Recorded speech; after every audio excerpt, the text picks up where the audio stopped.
ให้หมอฟังได้ไหมคะ? Cerita film ini dibuka dengan kisah seorang anak kecil bernama Puek yang hidup dalam kemiskinan. Ia hanya tinggal bersama sang ibu, satu-satunya keluarga yang ia miliki. Demi bisa menyekolahkan Puek, ibunya terpaksa mengambil jalan berbahaya, menjadi pengedar barang terlarang demi mendapatkan penghasilan tambahan. Di sekolah, Puek kerap mendapat pertanyaan yang menusuk hati, terutama dari gurunya yang terus-menerus menyinggung pekerjaan sang ibu. Tak hanya itu, Puek juga sering mengalami kekerasan, menambah berat beban hidupnya yang sudah sulit sejak kecil. Seiring berjalannya waktu, Puek tumbuh dewasa di lingkungan yang keras, di mana kekerasan sudah menjadi bagian dari keseharian. Di tempat seperti itu, hanya yang kuat yang bisa bertahan, sementara yang lemah akan tersingkir. Suatu hari, dengan wajah penuh amarah, Puek berjalan menuju sebuah warung. Hatinya sedang tidak tenang, ibunya baru saja ditangkap karena terlibat dalam peredaran barang terlarang.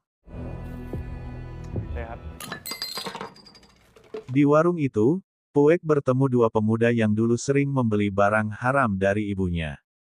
Tanpa alasan yang jelas, mereka menyinggung soal ibunya yang kini mendekam di penjara.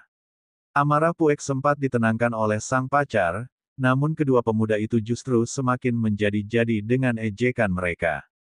Sampai akhirnya, kesabaran Puek habis, dan ledakan emosi pun tak bisa lagi dihindari.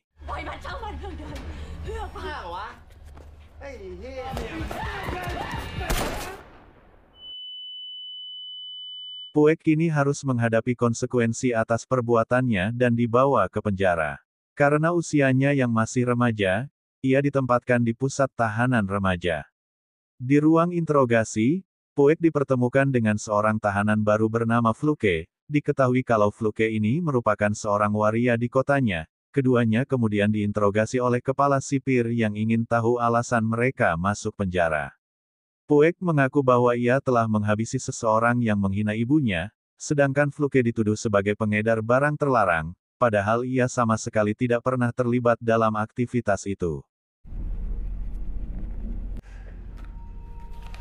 Setelah mendengar pengakuan mereka, kepala sipir hanya berpesan agar mereka menjaga sikap selama berada di penjara. Ia pun menempatkan Puek dan Fluke di satu sel yang sama, yaitu di Blok A. Sebelum masuk ke Blok sel A, Puek dan Fluke lebih dulu digunduli sampai kepala mereka botak.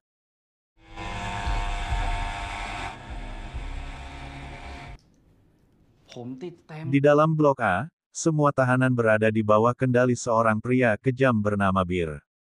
Dia dikenal tidak segan menghabisi siapa saja yang berani melawan atau tidak mematuhi perintahnya. Bir kemudian memerintahkan tangan kanannya, bernama Boy, untuk membawa Puek dan Fluke ke hadapannya. Saat didatangi, rupanya keduanya sedang tertidur. Boy pun membangunkan mereka dengan kasar. Fluke terbangun lebih dulu, sementara Puek masih sulit dibangunkan. Fluke lalu dibawa menemui Bir.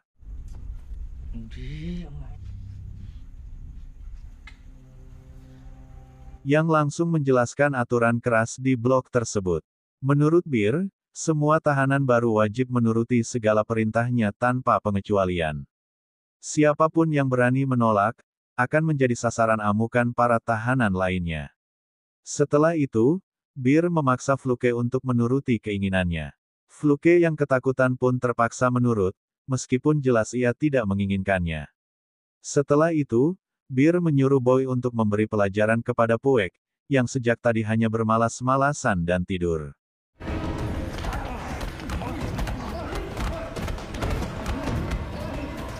Keesokan harinya, terlihat Bir dan anak buahnya sedang makan siang di kantin penjara. Saat itu, tahanan dari Blok B yang dipimpin oleh seorang pria bernama Bunggus bersama tangan kanannya, Golf, juga ada di sana. Tak lama kemudian, Puek datang dengan kondisi babak belur untuk mengambil jatah makan siangnya. Saat ia hendak mencari tempat duduk, Boy tiba-tiba datang dan menendang makanannya begitu saja.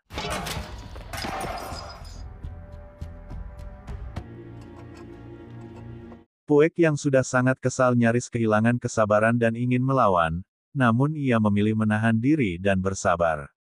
Golf yang melihat kejadian itu merasa kasihan karena Puek diperlakukan seperti binatang. Tapi Bunggus menahan Farang agar tidak ikut campur, karena itu bukan urusan mereka.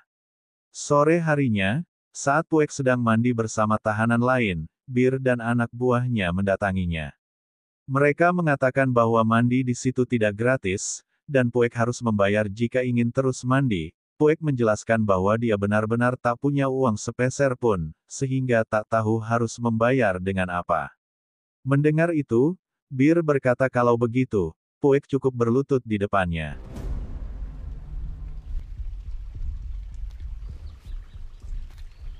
Setelah Puek menuruti perintah itu, Bir langsung menamparnya. Tak berhenti sampai di situ, Bir lalu menyuruh Fluke untuk menendang Puek. Tapi Fluke menolak karena tak tega melihat kondisi Puek. Sayangnya, penolakan itu justru membuat Bir marah dan menyerang Fluke. Karena terus dipaksa dan tak ingin terus disiksa, Fluke akhirnya menuruti perintah Bir dan menendang dada Puek.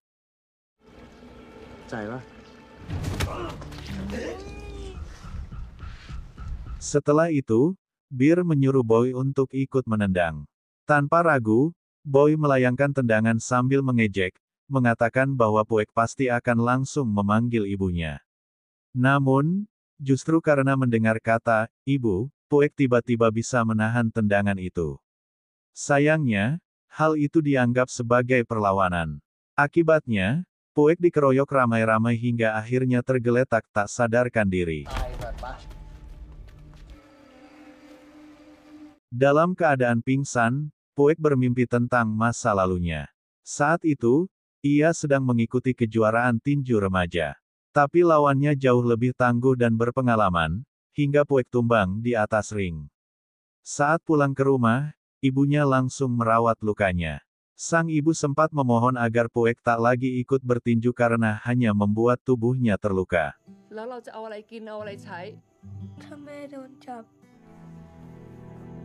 Mimpi itu buyar saat kepala sipir mengguyur tubuh Puek dengan air hingga ia terbangun. Kepala sipir menyuruhnya segera bergabung di lapangan karena semua tahanan sudah berkumpul. Setelah sipir pergi, Fluke datang membawa sebutir jeruk. Dengan tulus, Fluke meminta maaf karena telah menendang Puek.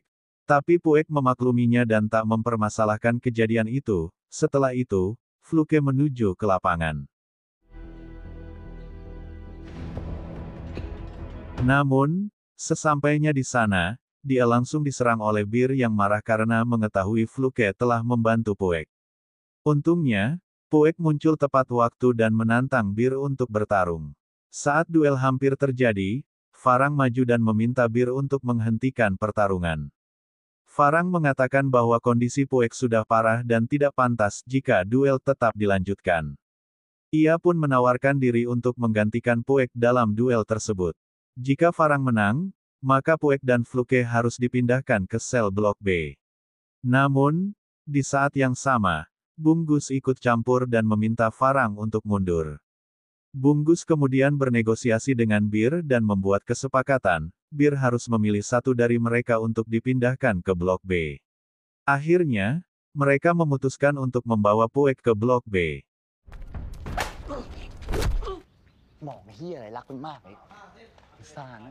Malam harinya, Puek terlihat sudah berada di sel Blok B. Tak lama kemudian, Bunggus dan Farang datang mengunjunginya dan bertanya kenapa ia belum tidur. Tapi Puek justru balik bertanya alasan mereka membantunya. Bunggus menjawab bahwa ia tak tahan melihat seseorang terus-menerus disiksa seperti yang dialami Puek. Berbeda dengan Fluke, yang masih aman selama ia terus melayani Bir. Puek pun berterima kasih dan bersumpah akan setia kepada Bunggus dan Golf. Bunggus meminta Puek untuk beristirahat, karena esok hari ia akan mengobati luka-lukanya.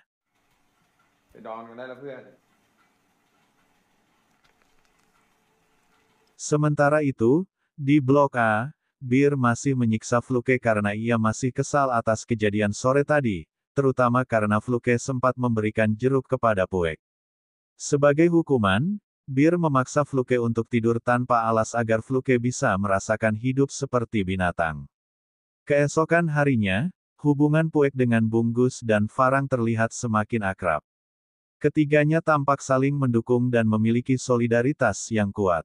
Hal ini sangat kontras dengan Bir, seorang pemimpin kelompok yang dikenal kejam, licik, dan tidak punya rasa kemanusiaan.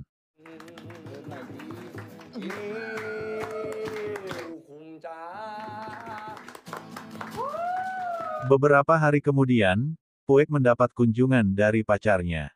Awalnya ia tampak sangat senang, tapi kebahagiaan itu seketika sirna setelah sang pacar memberi kabar buruk, ibu Puek telah meninggal di dalam penjara, dan dirinya sudah dijodohkan dengan pria lain. Puek hanya bisa menangis dan memohon agar perjodohan itu dibatalkan. Sayangnya, pacarnya menolak dan langsung pergi meninggalkan Puek begitu saja. รอบหน้าแกก็จะได้อภัยแล้วนี่ Ketika keluar dari ruang besuk, Puek melihat Farang sedang berkelahi dengan Bir. Tanpa ragu, Puek langsung turun tangan untuk membantu Farang. Namun, keributan itu segera dihentikan setelah peluit petugas penjara dibunyikan. Semua tahanan diperintahkan tiarap, termasuk Bunggus yang kebetulan berada tepat itu. Di tengah situasi tegang itu, Bunggus sempat bertanya kepada Bir kenapa ia selalu mencari masalah dengan kelompok lain. Bir meminta kelompok Bunggus untuk perang dengan kelompok Bir. Lalu Bunggus pun menerima tantangan Bir untuk bentrok antar kelompok, yang akhirnya mereka sepakati akan terjadi pada Sabtu siang. Malam harinya, suasana mencekam kembali terjadi. Fluke yang sedang tertidur, tiba-tiba dibangunkan oleh Boy. Tanpa ampun, Boy memaksa Fluke untuk melayani nafsunya di hadapan para tahanan lain. Meski Fluke sudah menolak, Boy tetap memaksanya melakukan hal yang tidak diinginkan. Pada akhirnya, Fluke mengalami nasib tragis. Ia menjadi sasaran kekejaman para tahanan lain, diperlakukan tanpa belas kasih sedikit pun.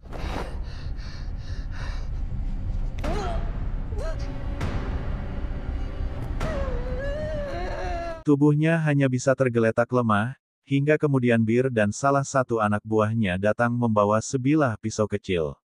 Mereka mulai mengikis pisau itu hingga berubah menjadi serpihan tajam yang tak diketahui akan digunakan untuk apa. Keesokan harinya, suasana kantin penjara tampak seperti biasa. Para tahanan menikmati makan siang mereka, termasuk Bunggus dan kelompoknya yang terlihat akrab dan kompak. Seperti biasa, Bunggus dan Farang menunjukkan sikap ramah, bahkan tak sungkan membagi makanan mereka kepada anggota yang kekurangan.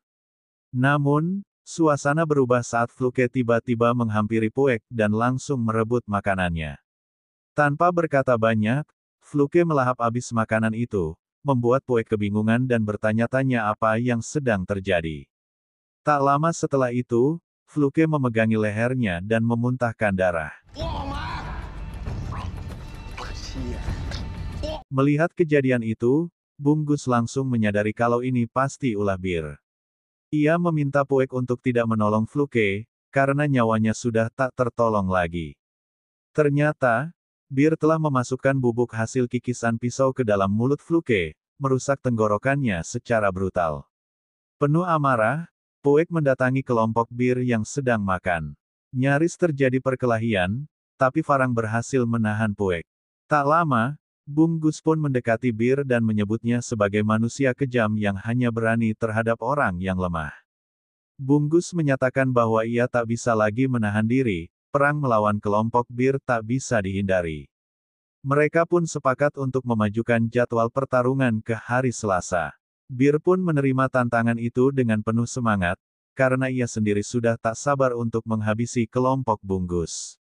Sementara Bunggus dan kelompoknya sedang mandi, Puek masih dipenuhi amarah atas kematian Fluke. Bunggus lalu mengatakan bahwa hari Selasa mereka akan berperang melawan kelompok Bir.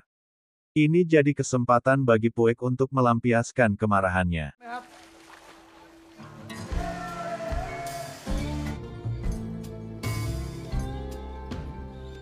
Keesokan harinya, tepat di siang hari, Bunggus dan kelompoknya sudah bersiap di lapangan, menunggu kedatangan kelompok Bir. Mereka tampak sangat bersemangat untuk menghabisi kelompok tersebut agar tak ada lagi kekejaman di dalam penjara. Tak lama kemudian, Bir dan kelompoknya tiba. Bunggus pun langsung maju ke lapangan, dan perang besar pun dimulai.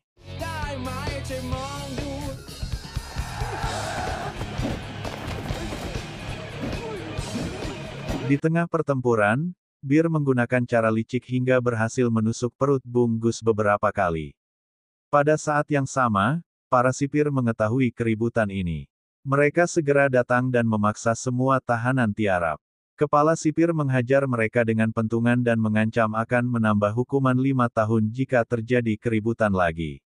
Malam harinya, saat para tahanan di Blok B tidur, Farang dan Puek mulai curiga karena Bunggus tidur menggunakan selimut, padahal udara sangat panas. Puek lalu memeriksa dan menemukan Bunggus sedang demam tinggi. Saat membuka bajunya, mereka terkejut melihat luka tusuk yang parah di perut Bunggus.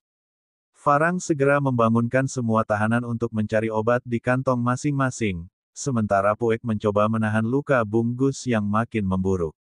Puek berteriak memanggil petugas, berharap ada yang datang membantu.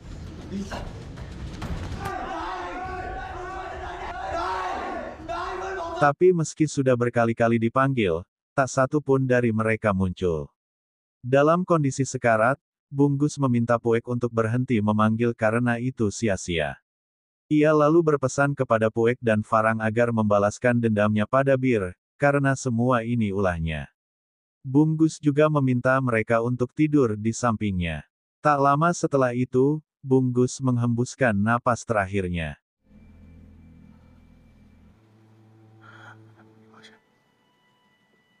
Keesokan paginya, Puek dan Farang mendatangi Bir yang saat itu sedang mandi. Tanpa basa-basi, mereka langsung menghajar anak buah Bir yang mencoba menghadang. Dipenuhi amarah, Puek menantang Bir untuk duel 1 lawan 1, sampai salah satu dari mereka tewas. Tantangan itu pun diterima oleh Bir, dan mereka sepakat duel akan berlangsung sore ini, di dalam toilet penjara.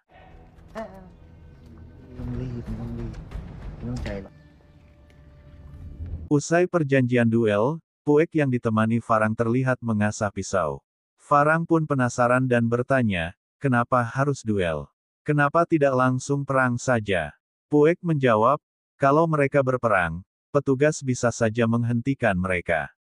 Tapi lewat duel, dia punya kesempatan untuk benar-benar menghabisi Bir.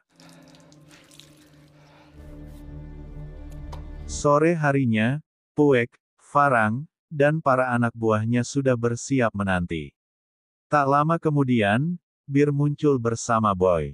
Sebelum duel dimulai, Farang mengingatkan semua orang, tidak ada yang boleh ikut campur. Duel ini hanya milik Puek dan Bir. Pertarungan sengit pun terjadi.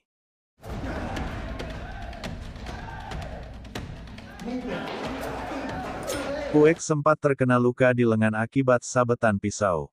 Tapi dengan keahlian tinju yang selama ini ia latih, Puek berhasil membalikkan keadaan.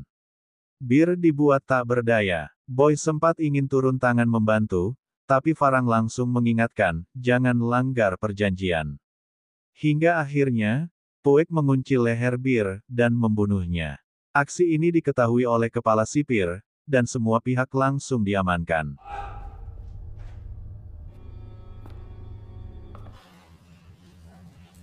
Malam harinya, Puek dan Golf dipindahkan ke sel isolasi karena dianggap telah memicu kerusuhan dan membunuh salah satu narapidana. Keesokan paginya, kepala sipir datang membawa makanan untuk para tahanan. Ia lalu memberitahu bahwa hari itu adalah hari terakhir bagi Farang dan Puek di penjara tersebut, karena mereka akan segera dipindahkan ke penjara yang jauh lebih keras dipenuhi oleh para kriminal kelas berat. Tak lama kemudian, keduanya pun dipindahkan. Meski berat, mereka menerima nasib mereka dengan lapang dada dan siap menjalani hukuman yang lebih berat.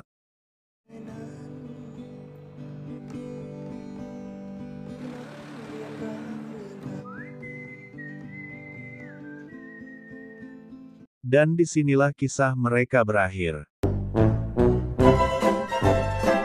Itulah alur cerita film In Youth We Trust, sebuah kisah tentang perjuangan seorang anak dari lingkungan kumuh yang harus bertahan hidup di dalam kerasnya dunia penjara. Film ini dirilis pada tahun 2024 dan dibintangi oleh Arak Amon Supasiri, Nat Kicarit, Bumibat Tafonsiri, Benyamin Joseph Varney, serta Itkron Pungkiatruseme. Film ini menyimpan pesan mendalam, aku diajari untuk selalu mengalah, tapi sekarang aku bahkan lupa bagaimana caranya untuk menang. Saya Rizal, terima kasih sudah menonton video ini.